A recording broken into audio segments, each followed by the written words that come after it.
सरून गेलेल्या गोष्टी धरून ठेवल्या की त्रास होतोच. त्या तिथंच सोडता आल्या पाहिजेत. आपला वापर केला जातोय हे कळूनही फक्त प्रेमासाठी त्या नात्यात राहायचं. एवढंही लाचार होऊन जगू नये. आयुष्याच्या कोणत्याही निर्णयात 4 लोकांचा हस्तक्षेप जेवढा कमी ठेवता येईल तेवढं चांगलं असतं आपल्यासाठीच. जेव्हा आपण स्वतःला कमी लेखतो ना, तेव्हा आपण आधीच समोरच्या व्यक्तीच्या नजरेत आपली किंमत कमी केलेली असते.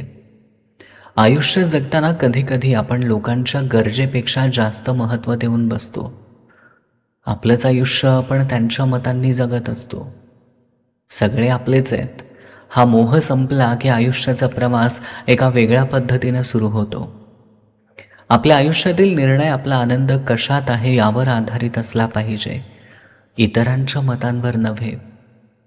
स्वप्न तुटतील, लोक सुटतील, तुझ्या मनाप्रमाणे नसतीलही काही गोष्टी, पण प्रत्येक वेळी आयुष्याकडून काहीतरी नवीन शिकशील. ज्याला प्रेम समजतं, शब्द समजतो, तो वेळ पाळतो. ज्याला फक्त स्वार्थ समजतो, तो वेळ साधतो. अनेक माणसं आयुष्यात येतात आणि निघूनही जातात, पण सोबत तीच राहतात जी तुम्हाला तुमच्या गुणदोषासहित स्वीकारतात.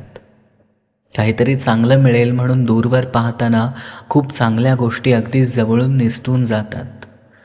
त्यामुळं जे जवळ आहे ते आधी जपण्याचा प्रयत्न करा. स्वतःच्या नजरेत परिपूर्ण असलो की कुणीही कितीही नावं ठेवली तरी फरक पडत नाही. त्यासाठी आधी स्वतःला आवडावं लागतं. एवढं पण साधं सरळ वागू नये की लोक तुमच्या आयुष्याचे निर्णय घेतील.